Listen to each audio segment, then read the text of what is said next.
سب سے پہلے سبسکرائب کریں اور بیل آئیکن دبانا نہ بھولیں۔ Thank you for watching. بسم اللہ الرحمن الرحیم الحمد للہ نحمده ونستعینه ونستغفره ونؤمن به ونتوکل علیہ ونعوذ باللہ من شرور انفسنا ومن سیئات اعمالنا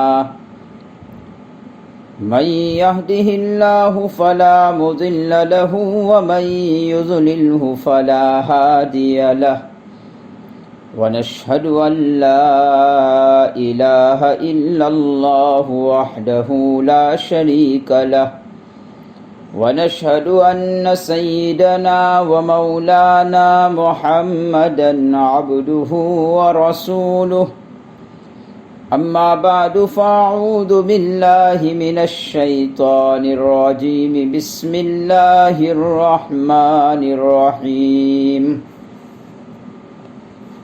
لا يكلف الله نفسا إلا وسعها لها ما كسبت وعليها ما اكتسبت وقال الله تبارك وتعالى بل تؤثرون الحياة الدنيا والآخرة خير وأبقى وقال الله تبارك وتعالى ما عندكم ينفد وما عند الله باق صدق الله مولانا العظيم وصدق رسوله النبي الكريم ونحن على ذلك لمن الشاهدين والشاكرين والحمد لله رب العالمين۔ محترم سامعین،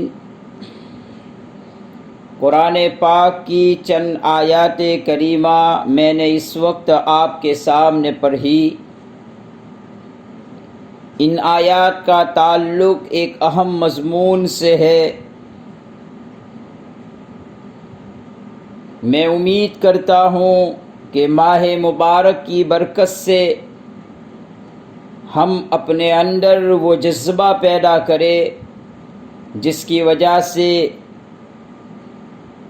ان آیتوں میں جو مضمون پیش کیا ہے وہ ہماری زندگی میں آ جائے اور ہم ان چیزوں پر عمل کر کے اپنی دنیا اور آخرت کو سنوارنے والے بنیں۔ محترم سامعین، دنیا میں اللہ نے محنت کرنے کے لیے انسانوں کو بھیجا ہے، اور ہر انسان اپنے اپنے اعتبار سے محنت کرتا رہتا ہے۔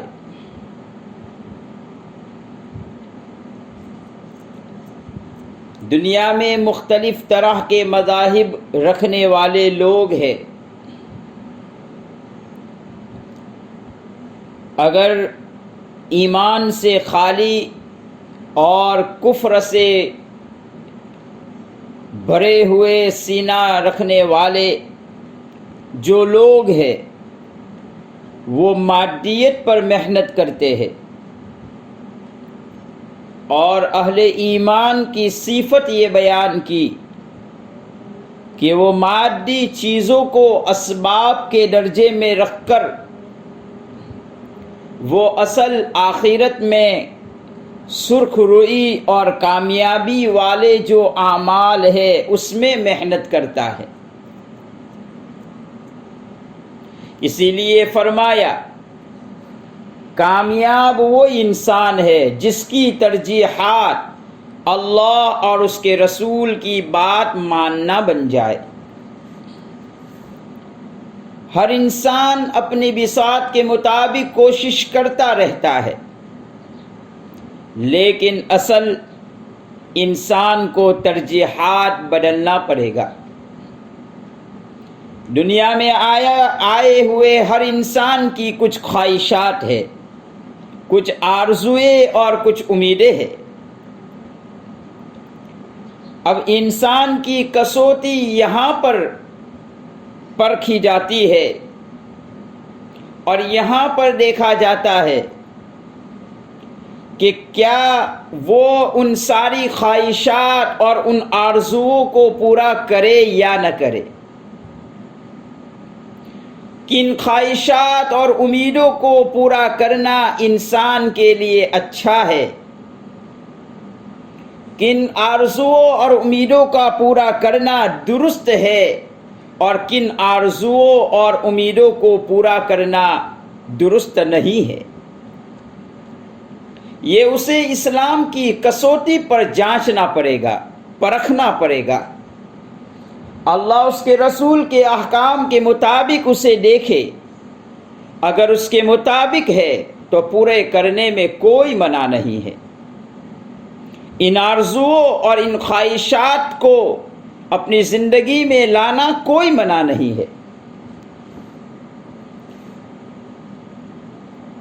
اور اگر وہ خواہشات اور دل کے جذبات اللہ اس کے رسول کے طریقوں سے منحرف ہے تو ہرگز اسے پورا نہ کیا جائے۔ قرآن کریم میں اللہ تعالیٰ فرماتے ہیں بل تؤثرون الحیات الدنیا، تم لوگ دنیاوی زندگی کو ترجیح دیتے ہو، والآخرۃ خیر وابقی، جبکہ آخرت تمہارے لیے بہتر اور پائیدار ہے۔ اس کو ایک مثال سے سمجھو، اگر ایک انسان اچھا کپڑا پہننا چاہے، شریعت نے منع نہیں کیا ہے، ہر انسان کی خواہش ہے کہ وہ اچھا کپڑا پہنے، ہر انسان کی خواہش ہے کہ اس کے گھر کا سامان اچھا ہو، اس کے گھر کی چیزیں اچھی ہو، اس کے گھر کے برتن اچھے ہو، اس کی سواری سب سے اچھی ہو۔ لیکن اب یہاں پر یہ دیکھنا پڑے گا کہ وہ کپڑا اس لیے پہن رہا ہے کہ اللہ نے اسے ایک نعمت عطا فرمائی ہے، اور اللہ نعمت کو اس کے جسم پر دیکھنا چاہتا ہے۔ گویا وہ انسان اچھا کپڑا اس لیے پہن رہا ہے کہ اللہ اس کے جسم پر اچھا کپڑا دیکھ کر خوش ہوں گے، اس کی یہ نیت ہو کہ اللہ نے جو مجھے مال دیا ہے میں اللہ کو پہن کر خوش کروں، اس کا اثر جسم پر ظاہر ہو۔ گویا اللہ کی خوشی کے لیے کپڑا پہن رہا ہے تو اس کا یہ کپڑا پہننا باعث خیر ہے۔ گویا کہ وہ اپنی نیت، اپنی خواہشات کو اللہ کی خواہشات میں فنا کر دے تو یہ باعث خیر ہے۔ لیکن اس کی نیت بدل گئی، میں کپڑا اس لیے پہن رہا ہوں تاکہ میں لوگوں میں اچھا لگوں، مجھے یہ پوچھا جائے یہ کپڑا کہاں سے خریدا، اتنا بہترین کپڑا تم کہاں سے لاتے ہو۔ یہ اب کپڑا پہننا لوگوں کو دکھلانے کے لیے ہوا، یہ باعث شر ہو گیا۔ گھر کی ساری چیزیں عمدہ سے عمدہ رکھے، اللہ پسند کرتا ہے، بہترین چیزوں کو اللہ پسند کرتا ہے، اور وہ ان نعمتوں پر اللہ کا شکر گزار بندہ بنتا ہے تو اللہ اس کو پسند کرتے ہیں۔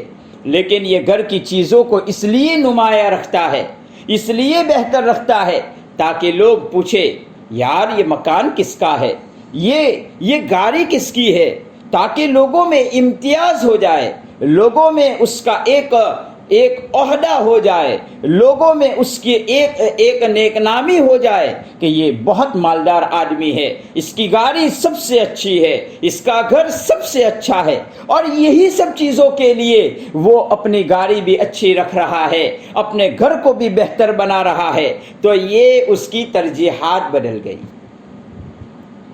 یہ ترجیحات اب دنیا کے لیے ہو گئی، اور اصل تو ہمیں آخرت کو ترجیح دینا چاہیے۔ اللہ تعالیٰ فرماتے ہیں